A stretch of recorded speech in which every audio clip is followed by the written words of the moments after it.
कहानी की शुरुआत 5000 साल पहले दिखाते हुए होती है, जहाँ पे हम एक जालिम राजा को हुकूमत करते हुए देखते हैं। एक वो भी वक्त था जब ये शहर आजाद हुआ करता था, लेकिन अब इस जालिम राजा ने यहाँ के लोगों को अपना गुलाम बना लिया है। ये राजा यहाँ के सभी लोगों से जमीन की खुदवाई करवा रहा होता है। असल में इसको एक ऐसे मटेरियल की तलाश थी, एक ऐसी चीज की तलाश थी जो इसको जादुई ताकतें दे सकती थी, और इस वजह से ये पहले से ज्यादा ताकतवर हो जाता और इस शहर पे नहीं बल्कि पूरी दुनिया में ही हुकूमत कर सकता था। बेसिकली इस मटेरियल का नाम एटर्नियम है, जिसकी मदद से ये एक ऐसा ताज बना लेगा जिससे ये अपने अंदर सुपर हीरो वाली पावर्स को हासिल कर सकता है। यहाँ पे मामूल के मुताबिक मजदूर खुदाई कर रहे होते हैं और उसी दौरान एक मजदूर को वो एटर्नियम पत्थर मिल जाता है, जिसको वो जालिम राजा हासिल कर लेता है और बहुत जल्द ही अपना वो ताज भी बना लेता है, जिसको पहनने से उसे बहुत सी ताकतें मिलने वाली हैं। इसी बीच में हम एक छोटे लड़के को भी देखते हैं जो कि उस जालिम राजा के खिलाफ खड़ा हो जाता है। वो गाँव वालों को समझाता है कि हमें इस जुल्म से बचना चाहिए, हमें उसके आगे नहीं झुकना चाहिए। लेकिन जब जालिम राजा को पता चलता है कि ये तो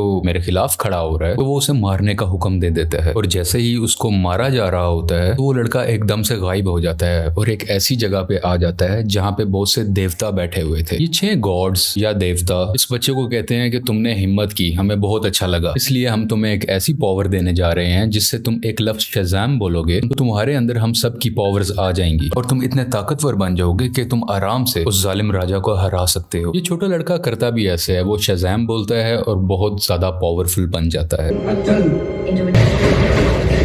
और फौरन ही वो उस राजा के महल में आ जाता है, जहाँ पे वो अपना शैतानी ताज पहन रहा होता है कि उसके पास बहुत सी पावर्स आ जाएं। लेकिन ये छोटा लड़का जो शज़ाम बोलने के बाद अब बहुत पावरफुल बन चुका है, वो वहाँ आके तबाही मचा देता है और सबको मारने लगता है। ये इतने गुस्से में होता है कि जालिम राजा के साथ साथ वहाँ के पूरे शहर को ही तबाह कर डालता है। और यहीं से कहानी जाती है 5000 साल बाद और हम प्रेजेंट का टाइम देखते हैं। अभी के टाइम पे भी हमें वही शहर दिखाया जाता है जहाँ पर एक गैंग ने पूरे तरीके से इस शहर पे कब्जा किया होता है। ये लोगों पे जुल्म कर रहे हैं, लूट मार कर रहे हैं, पूरी तरह से इस शहर को कंट्रोल में कर रखा है। असल में इस गैंग का एक ही मकसद है कि उस ताज को तलाश करना, यानी कि ये उसी क्राउन, उसी ताज को तलाश कर रहे होते हैं जो आज से 5000 साल पहले उस जालिम राजा ने बनाया था। वो खुद तो मारा गया था, लेकिन उसका ताज अभी भी कहीं ना कहीं इसी शहर में ही दफन है। अब हम एक लड़की को देखते हैं जिसका नाम एड्रियाना है। वो भी इसी ताज को ही ढूंढ रही होती है। ये लड़की पुरानी चीजों को ढूंढने में काफी एक्सपर्ट है, क्योंकि ये आर्कियोलॉजिस्ट है, यानी ये वो लोग होते हैं जो जमीन की खुदाई करते हैं और हिस्ट्री की बहुत सी चीजों के बारे में काफी मालूमात भी रखते हैं। तो ये लड़की एड्रियाना एक केव में जाती है, एक गार में जाती है, जहाँ पे काफी कोशिशों के बाद इसको वो ताज मिल भी जाता है। अभी एड्रियाना और उसके साथी इसी बात को लेके खुश हो ही रहे होते हैं, तो हमें पता चलता है कि इसी का एक साथी जिसका नाम इस्माइल है, वो उसी गैंग के साथ मिला हुआ है जिसने पूरे शहर पे कब्जा कर रखा है। तभी इस्माइल अपने साथ आए हुए एक साथी को मार देता है और अपने गैंग के दूसरे लोगों को भी उसी गार में बुला लेता है।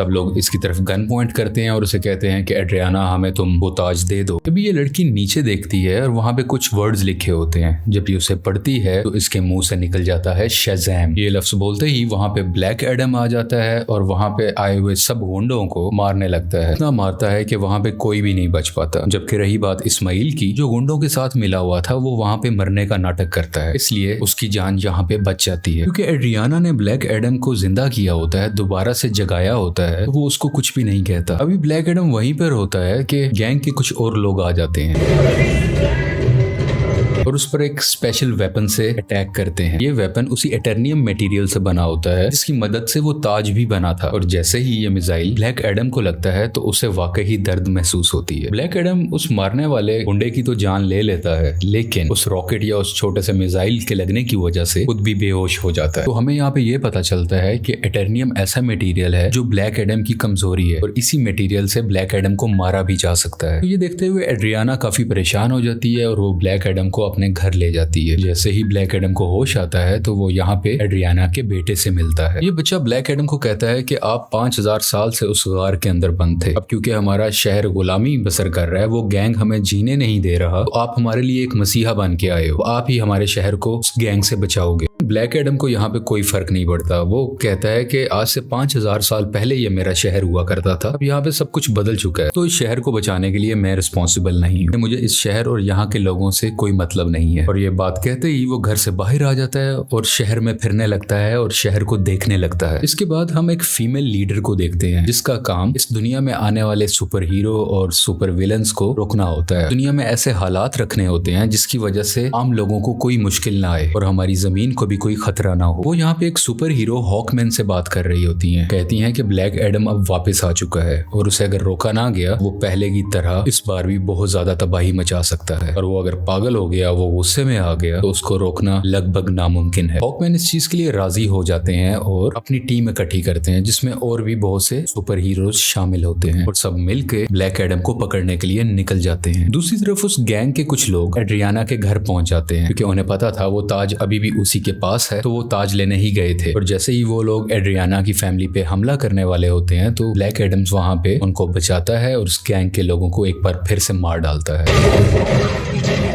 और बचे हुए कुछ लोगों से ये अभी फाइट कर ही रहा होता है, तभी उसी वक्त हॉकमैन की बनाई हुई टीम वहां पे आ जाती है और ये सब मिलके ब्लैक एडम से लड़ाई करने लगते हैं। लेकिन अभी भी ब्लैक एडम इन पर भारी था। वो गैंग के लोग और जस्टिस सोसाइटी की टीम दोनों मिलके भी इसका कुछ नहीं बिगाड़ पा रहे थे और आखिरकार ब्लैक एडम वहां से चला जाता है। ये जस्टिस सोसाइटी की टीम जो कि हॉकमैन की बनाई हुई टीम है, वो एड्रियाना के पास आते हैं और उसे मदद मांगते हैं कि तुम हमारी हेल्प करो उसको पकड़ने में। लेकिन एड्रियाना उन्हें कहती है कि तुम तब कहाँ थे जब हम पे ये जुल्म हो रहे थे, तुम लोगों को तो मैंने पहले कभी नहीं देखा। एक ब्लैक एडम ही है जिसने हमें बचाया, जब मैं मरने वाली थी तो उसी ने ही मुझे बचाया था। जस्टिस सोसाइटी के लोग कहते हैं जिसको तुम समझ रही हो कि वो तुम्हारी हिफाजत कर रहा है, वो बहुत खतरनाक है। आज से 5000 साल पहले भी उसने हमारे इसी शहर को पूरे तरीके से तबाह कर दिया था। और बिल आखिर ये लोग एड्रियाना को राजी कर लेते हैं और इसीलिए एड्रियाना इन सबको ब्लैक एडम के पास ले जाती है ताकि सब लोग बैठ के आपस में बात कर सके, ताकि वो दोनों एक दूसरे की बातों को समझ सके और इनकी आपस की लड़ाई आपस में खत्म हो जाए। तभी दूसरी तरफ इस्माइल जो कि एड्रियाना का साथी था, वो उसके घर में एंटर हो जाता है ताकि वो ताज वहां से ढूंढ सके और उसका इस्तेमाल अपने लिए कर सके। लेकिन जब उसे वो ताज नहीं मिलता तो वो गुस्से में एड्रियाना के बेटे को उठा के अपने साथ ही ले जाता है। यहाँ काफी चालाकी से इसका बेटा अपनी मदर यानी एड्रियाना को फोन कर देता है और सब कुछ बता देता है कि मुझे किडनैप कर लिया गया है, मुझे इस्माइल ने ही किडनैप किया है। ये सुन के ये काफी परेशान हो जाती है, इसलिए ये जस्टिस सोसाइटी और ब्लैक एडम से हेल्प मांगती है, मेरे बेटे को वापस लाने में मेरी मदद करो। और ये दोनों राजी भी हो जाते हैं और मिलकर उसके बेटे को ढूंढने लगते हैं। यहीं पर हॉकमैन उस गैंग के 2 आदमियों को पकड़ लेता है और मार के पूछने पे उसे पता चलता है कि इस्माइल कहाँ पे है।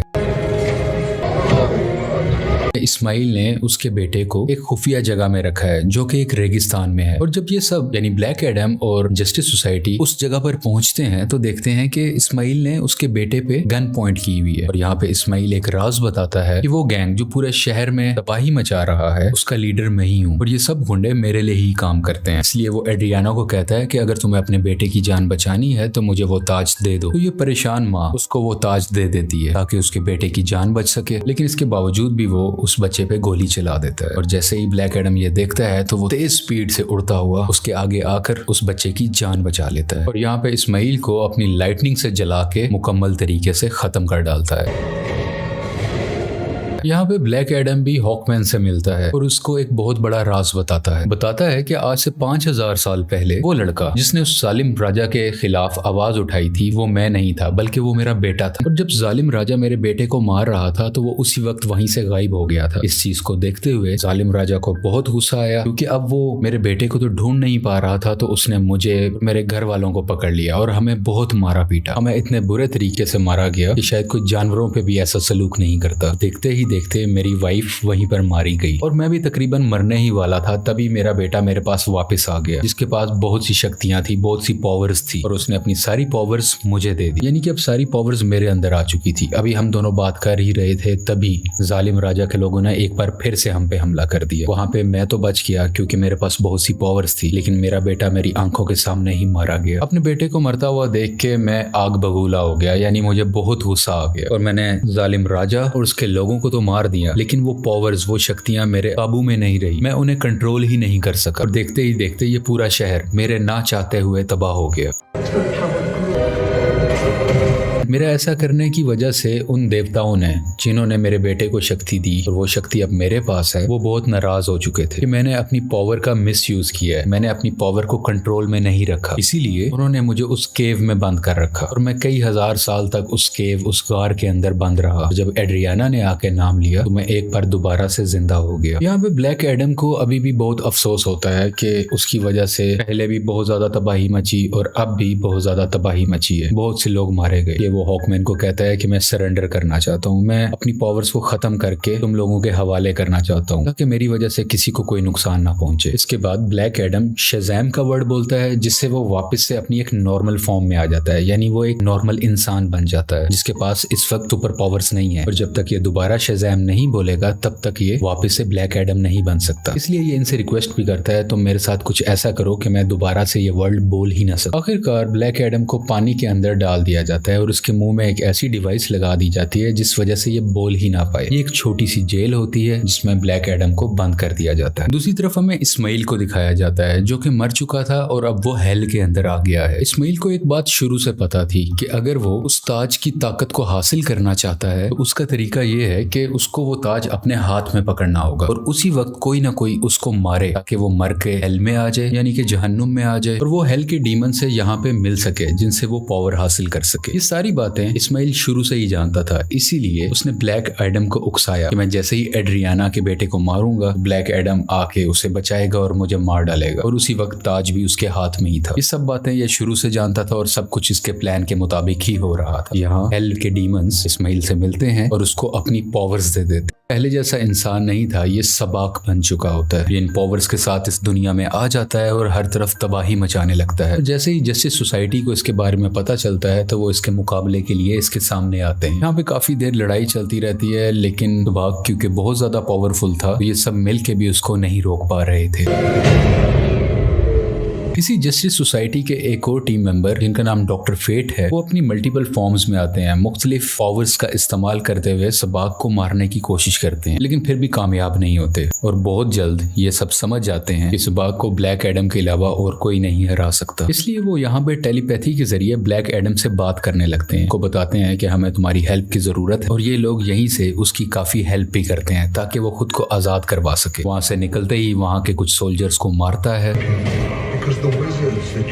पानी से बाहर आता है और बाहर आते ही सीधा शज़ैम बोलता है, जिसकी वजह से उसको ब्लैक एडम्स की पावर मिल जाती है और बगैर वक्त ज़ाया किए सबाक के पास जाने लगता है। दूसरी तरफ जस्टिस सोसाइटी के लोग अभी भी सबाक से लड़ रहे होते हैं और इसी दौरान उनका एक साथी डॉक्टर फेट वहीं पर अपनी जान से हाथ धो बैठते हैं, यानी कि मारे जाते हैं। हॉकमैन भी काफी ज्यादा सबाक से लड़ रहे होते हैं, लेकिन इनकी कोशिशें कुछ ज्यादा कामयाब नहीं होती। लेकिन अच्छा तो तब होता है कि उसी वक्त वहां पे ब्लैक एडम भी आ जाता है और अब ब्लैक एडम और सबाक की काफी लड़ाई होती है। ये फाइट काफी टक्कर की थी, लेकिन वक्त के साथ ऐसा लग रहा था कि सिर्फ ब्लैक एडम ही है जो सबाक को हरा सकता है। और कुछ ही देर के बाद ब्लैक एडम सबाक के सर को पकड़ के उसके दो हिस्से कर डालता है और उसको मुकम्मल तरीके से फाड़ कर आखिरकार सबाक की जान ले लेता है। इसी वजह से सबाक की मौत हो जाती है और सब कुछ सुकून में आ जाता है, सब कुछ ठीक होने लगता है। शहर के लोग ब्लैक एडम को अपना मसीहा मानने लगते हैं। वो सब इस बात को मान लेते हैं कि ब्लैक एडम ने हमें और हमारे शहर को बचाया है। इसके बाद हम उसी लेडी को देखते हैं जिसने जस्टिस सोसाइटी की टीम को बनाया होता है ताकि वो ब्लैक एडम को रोक सके। वो यहाँ पे ब्लैक एडम को कहती है कि ठीक है, तुम्हें जो करना है वो करो, लेकिन तुम अपने इस शहर से ना निकलना। तुम इस शहर के लोगों के मसीहा बनो, उनका ख्याल रखो, गार्डियन बनो, मुझे उसे परवाह नहीं है, लेकिन अपने इस शहर से तुमने नहीं निकलना, क्योंकि अगर तुम इस शहर से बाहर आए तो तुम्हारे लिए अच्छा नहीं होगा। यहाँ पे ब्लैक एडम बैठा उसको देखता है और कहता है कि मुझ पे कोई हुक्म नहीं चला सकता और उसका जब भी कुछ भी करने को दिल करेगा वो अपनी ही मर्जी करेगा। लेकिन तभी वो लेडी बोलती है, हाँ शायद तुम ठीक कह रहे हो, तुम्हें इस दुनिया में रहने वाला तो शायद कोई नहीं रोक सकता, लेकिन मैं किसी ऐसे को जानती हूँ जो हमारी दुनिया से नहीं है। और ब्लैक एडम को गुस्सा आता है और वो स्क्रीन को ही तोड़ देता है जिससे वो लेडी बात कर रही थी। स्क्रीन के टूटने से हर तरफ धुआं ही धुआं होने लगता है और तभी उस धुएं से बाहर आता है सुपरमैन और वो ब्लैक एडम को कहता है कि हमें शायद बैठ के बात करनी चाहिए। और यहाँ पे सुपरमैन के ये कहते ही इस मूवी की कहानी यहीं पे खत्म हो जाती है।